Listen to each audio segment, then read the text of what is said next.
सिंह साहब, अभी आपने किसान आंदोलन की भी बीच में बात की। इस कोविड की महामारी के दौरान भी ये किसान आंदोलन क्यों हो रहा है? दिल्ली के बॉर्डर्स पे बैठे हैं किसान हमारे, और उसमें भी देखा जाए तो जैसे अभी आपने भी बताया था, वही मेधा पाटकर, योगेंद्र यादव जैसे प्लेयर और भी कुछ वही चेहरे नज़र आ रहे होते हैं। तो इस कोविड की महामारी में भी ऐसा क्यों हो रहा है? देखिए, आप एयरपोर्ट पे चले जाएं, रेलवे स्टेशन पे चले जाएं, किसी सार्वजनिक जगह पे चले जाएं, लोग एहतियात कर रहे हैं, मास्क डाल के चल रहे हैं, मास्क डल शील्ड रहे डाल के हैं। चल रहे हैं। परिवारों में चले जाएं, लोगों ने अपने बुज़ुर्गों को बहुत प्रोटेक्ट करके रखा हुआ है। आप अगर अपने किसी दोस्त, अपने रिश्तेदार के वृद्ध माता या पिता से मिलना चाहते हैं तो लोग ने उसमें एक डिस्टेंसिंग का एक नॉर्म लगा रखा है, ठीक है ना। कई बार मैं जैसे कहीं कहीं पे गया हूँ तो किसी ने कहा कि भाई आप खिड़की से बात कर लो। स्थिति यहाँ तक आ गई थी।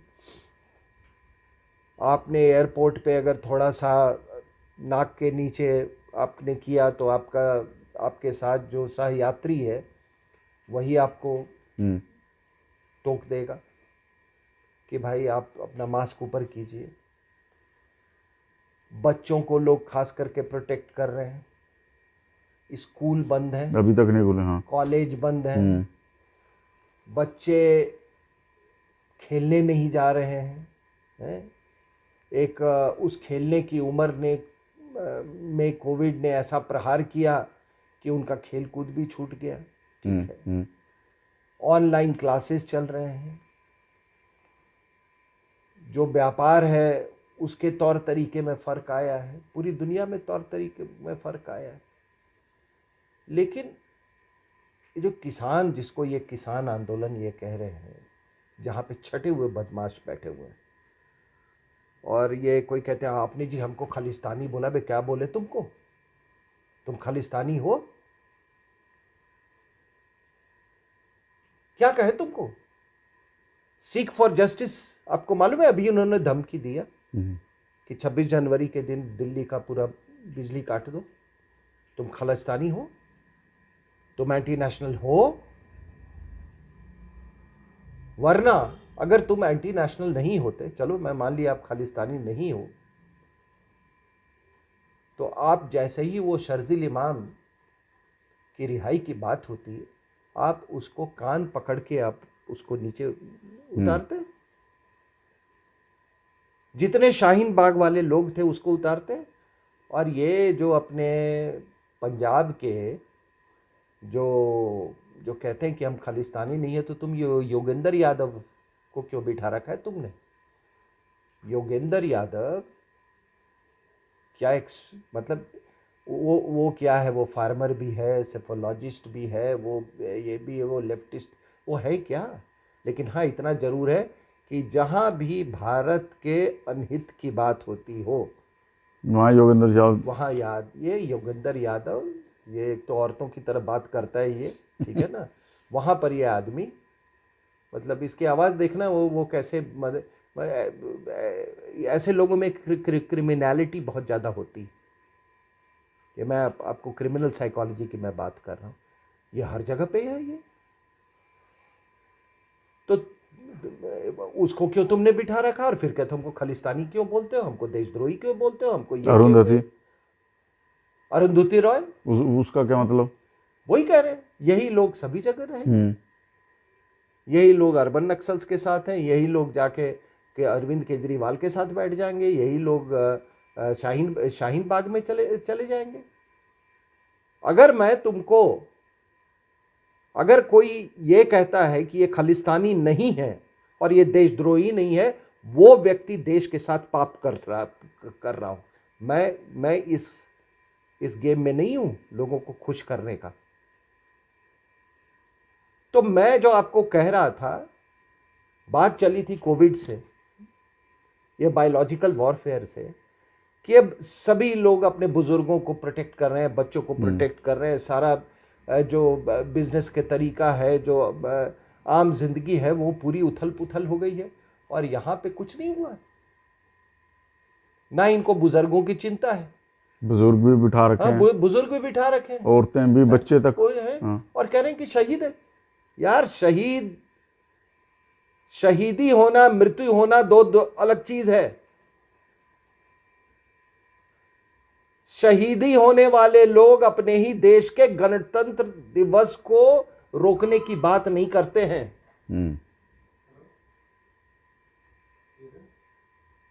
अब पता नहीं हमारे सनातन धर्म में स्वर्ग नरक का नारा यह है, लेकिन जो ये शाहीन बाग वाले जो बैठाए हुए हैं, वो तो कहते हैं ना, वो तो 72 हुरों और उसकी बात करते हैं ना। अब पता नहीं वो अल्लाह भी वो डिसाइड करेगा कि ये शहीद है या ये 10 देशद्रोही हैं। जो शहीद होंगे तो उनको 72 मिलेंगे उनके अनुसार, जिनको ये शाहीन बाग वाले, जो नहीं है उनका उनसे पूछे जाके, जो शाहीन बाग वालों से, कि उनका क्या होगा। लेकिन ये इतना शहीदी उसमें शहीद वो होगा कि जिस दिन ये ट्रैक्टर निकाले और जो लोग इनको दिल्ली के बॉर्डर पर ही घुस के, और यही होना चाहिए, यही होगा, दिल्ली के बॉर्डर पे घुस के जो इनको रोके इन एंटी नेशनल्स को, वो शहीद, उसको शहीद का दर्जा होना चाहिए, क्योंकि उसने देश की मर्यादा, गणतंत्र दिवस की मर्यादा के लिए अपनी जान कुर्बान कर दी। शहीद वो होगा। शहीद वो नहीं होगा जो कि वो कह रहा है, जो टुकड़े टुकड़े गैंग के साथ, आप पूरे टुकड़े टुकड़े गैंग वहां पर हाजिर है, और आप करें हम कि हमको खालिस्तानी मत बोलो। और दूसरा, कितने लोग अभी फार्मर एजिटेशन, आप चले जाओ गुजरात में, लोग कॉटन उगाते हैं, मूंगफली की खेती करते हैं, महाराष्ट्र में प्याज की बहुत बहुत बड़ी खेती होती है, कहीं पे शुगर केन का ये होता है। मैं खुद एक फार्मर हूं, और मैं हमेशा कहता हूं कि मैं अच्छी खासी मात्रा में मैं सरकारी खजाने में और देश के खजाने में मैं दान देता हूं। अभी मैंने 100 क्विंटल भेजे हैं, सरकार ने सारा एक्सेप्ट कर लिया। ये क्या बात ये लोग कर रहे हैं? ये जो ये पिज्जा जो खा रहे हैं, ये पिज्जा पे तो कुछ वो ऊपर से वो सब्जी उब्जी लगाते हैं ना, वो सब्जी कौन उगा रहा है? उसको नहीं चाहिए एमएसपी, उसको नहीं चाहिए एमएसपी। आदतें देखो, पिज्जा, फुट मसाजर, ये सब विदेशी आते हैं भाई, क्योंकि वो विदेशी महिला के इशारे पे ये सब हो रहा है।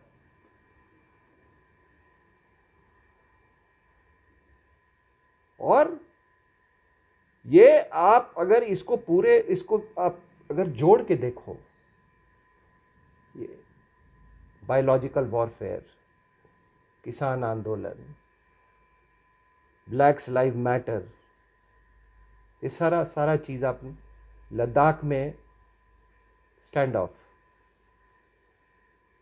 सोनिया गांधी का 2008 में एमओयू, उसके बेटे का दोकलम क्राइसिस जाना, 2017 में। हाँ, ठीक है।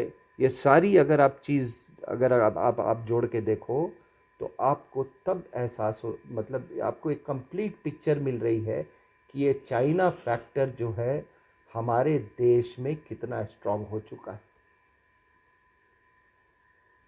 ये कितना स्ट्रांग हो चुका है। देखो, पहले सोवियत यूनियन और चाइना में यही फर्क है कि ये वेल्दी हैं, सोवियत यूनियन के पास पैसा नहीं था। ये वेल्दी हैं, तो ये जितने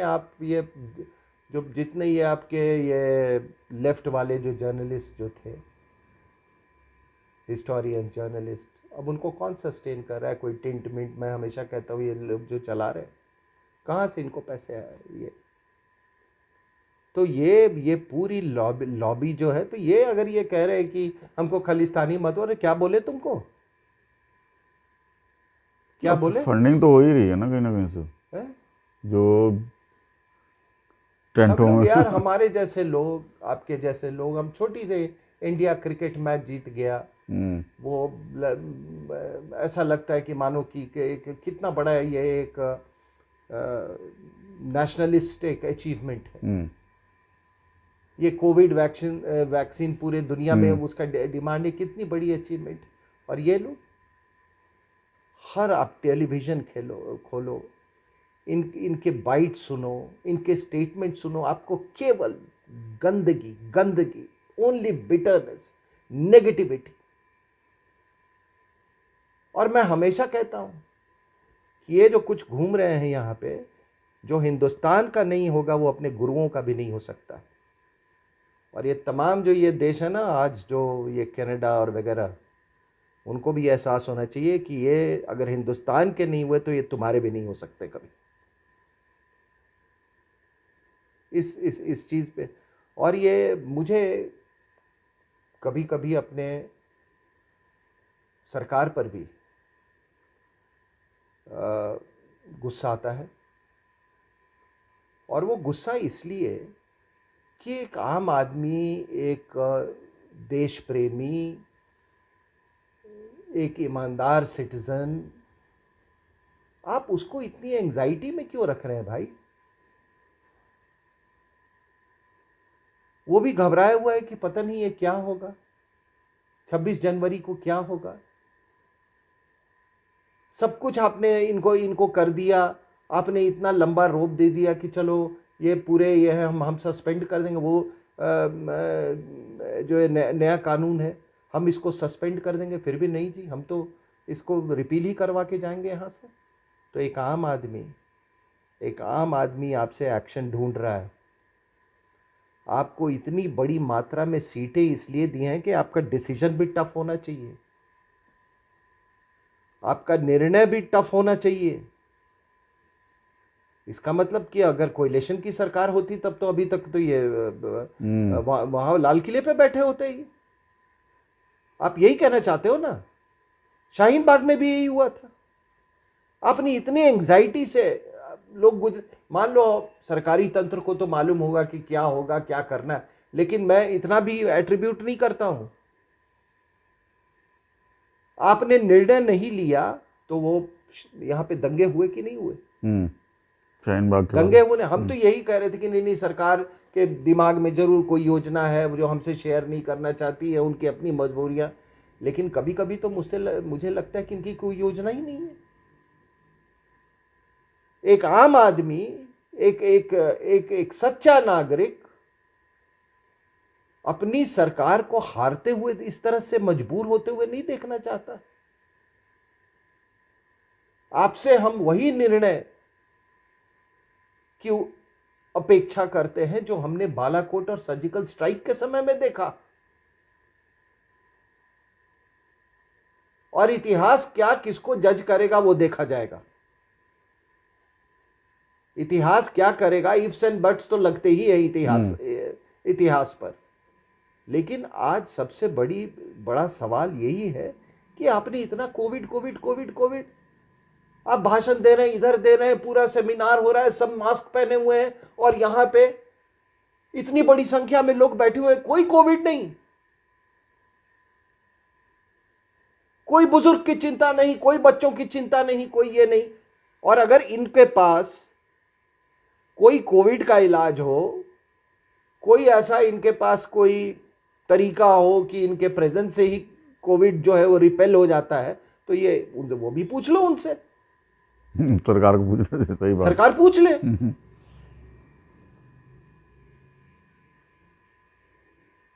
और वो कह रहे हैं, वो तो शरेआम कह रहे हैं।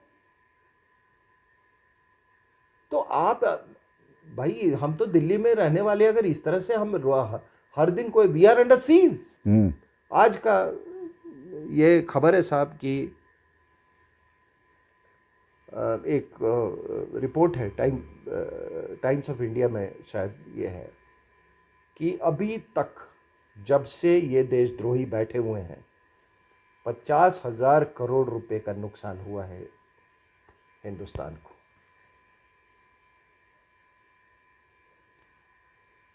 50,000 करोड़ का। अब बताइए किसका पैसा है? हम आपका और मेरा टैक्स पेयर्स का मनी है। ये तो इसीलिए करवा रहे हैं ना कि भारत का किस तरह से नुकसान हो। और क्या योगेंद्र यादव का सोनिया गांधी से कभी वो नहीं था? क्या केजरीवाल का कभी चर्च से रिश्ता नहीं रहा है? क्या केजरीवाल नेशनल एडवाइजरी काउंसिल के मेंबर बनाने की इसकी बात नहीं चली थी? क्या सोनिया गांधी ने सरदार जी को चिट्ठी नहीं लिखी थी कि इस आदमी को पोस्टिंग नहीं किया जाए? उसकी वाइफ को। कि इसका भी क्या इसने इलेक्शन के पहले चर्चों पे हमले नहीं करवाए थे? तो ये पूरा का पूरा आप जो व्यवस्था देख रहे कुछ नहीं है, ये मोदी को किसी तरह से कमज़ोर करके मजबूर करके उसको, बिकॉज ये जानते हैं कि इलेक्शन के रूट से ये सत्ता कभी नहीं हासिल कर सकते हैं। और वो भी 6% किसान इस देश के।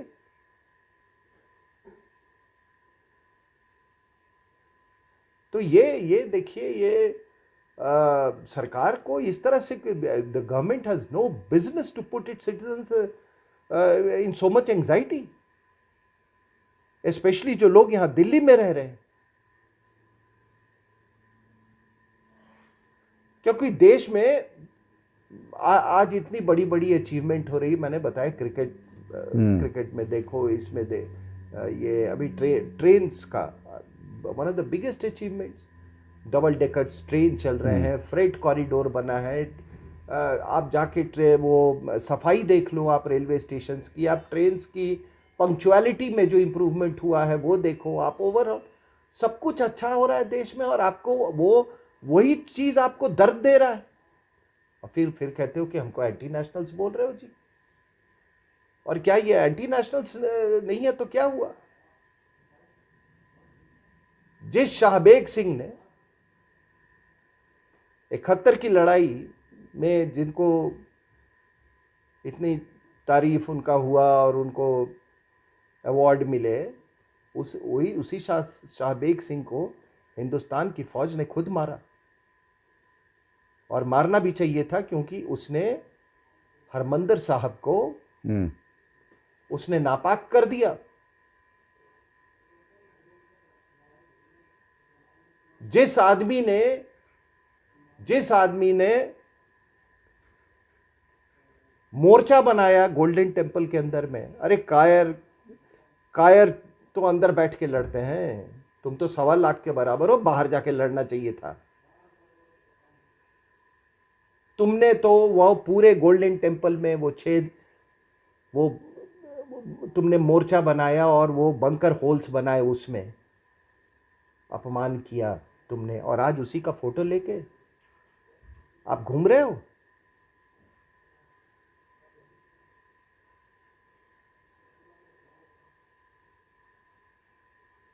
और ये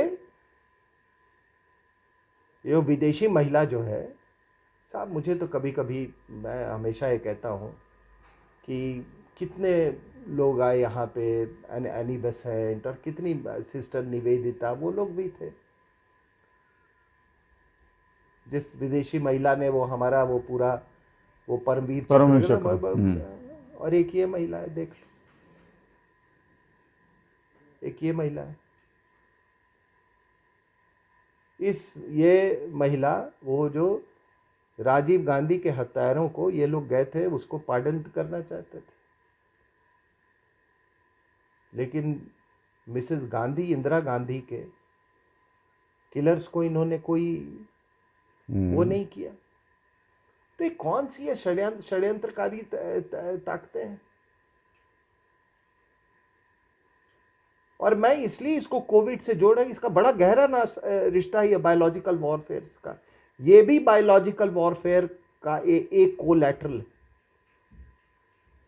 कोलैटरल, और सरकार को इसके बारे में जवाब देनी चाहिए। और फिर से मैं कह रहा हूं कि अगर हम लोग, हमारे जैसे लोग अगर इस एंजाइटी से सफ़र कर रहे हैं, तो कॉमन मैन का क्या हाल होगा? कॉमन मैन का क्या हाल होगा, और क्या हम इसके हकदार हैं? क्या हम इसके हकदार हैं? आप एक अपराइट और ईमानदार अपराइट और एक ट्रू इंडियन सिटीजन को आप इस तरह से रिवॉर्ड कर रहे हो कि हर 2 दिन के बाद कोई लेफ्टिस्ट, कोई ये, वही अरुंधति रॉय वो कश्मीरियों के साथ भी बैठ जाती है जाके, वही लेफ्टिस्ट के साथ भी बैठ जाती है, वही वकील अर्बन नक्सल्स के लिए भी जाके खड़ा हो जाता है, वही खालिस्तानी के लिए खड़ा हो जाता है, वही, और जज साहब लोग पूछते नहीं है कुछ। ये बात, यही बात मैं बार बार दोहराता हूँ। जो इस बंच ऑफ पीपल हैं वही सब। नहीं, मैं ये मानने को तैयार नहीं, बिल्कुल ये मैं मानने को तैयार नहीं हूं कि ये थोड़े से लोग हैं। नहीं, उनके पीछे ताकतें बहुत बड़ी बड़ी हैं, बट ये बिल्कुल मानने को तैयार नहीं हूं, क्योंकि हम भी, आपको मालूम है कि हम जगह जगह जाते हैं, मैं और पुष्पेंद्र जी, और जो लोग हमसे फ़ोन पे बात करते हैं, कमेंट्स पे बात करते हैं, एक बहुत तूफान नहीं तो हवा तो ज़रूर चली हुई है पंजाब में। ये अगर कोई कहता है वो डायलॉग कि ना handful of people, no sir, I am not going to believe it. ये बहुत दिन से आप कश्मीर में भी आपने यही गलती की थी, थोड़े से लोग, थोड़े से लोग, थोड़े से लोग। अब थोड़े से लोग ने आपके पूरे 500,000 हिंदूज को वहाँ से वो करवा दिया। हो गया उनको। थोड़े से लोग, तो मुझे क्या मतलब है थोड़े से लोग? अभी भी आप वही गलती कर रहे हो, जबकि हवा का रुख कुछ और बताता है। हमसे भी लोग बात करते हैं कि सर आप इसको एड्रेस कीजिए, और हम लिहाज से नहीं इसको एड्रेस करते थे कि शायद ये हवा का रुख बदल जाएगा, लेकिन नहीं। और जो बाहर में है ये खालिस, मतलब जो सिख भाई लोग यूरोपियन कंट्रीज में 80% 80 to 90% they are Khalistanis. 80 to 90%। ये मैं ये नहीं बिलीव करता कि ये थोड़े से लोग, ये जब आप कोई कार्रवाई नहीं करना चाहते हो ना, या आप स्केप रूट ढूंढते हो, तब आप ऐसी बातें करते हो कि ये थोड़े से ही लोग। अरे थोड़े से लोग तो मतलब ये थोड़ा थोड़ा करके, ये तो वो 1950 में भी ये हुआ था, यही बात हुई थी। तो थोड़े से लोग कभी ख़त्म नहीं हो रहे, थोड़े से लोग।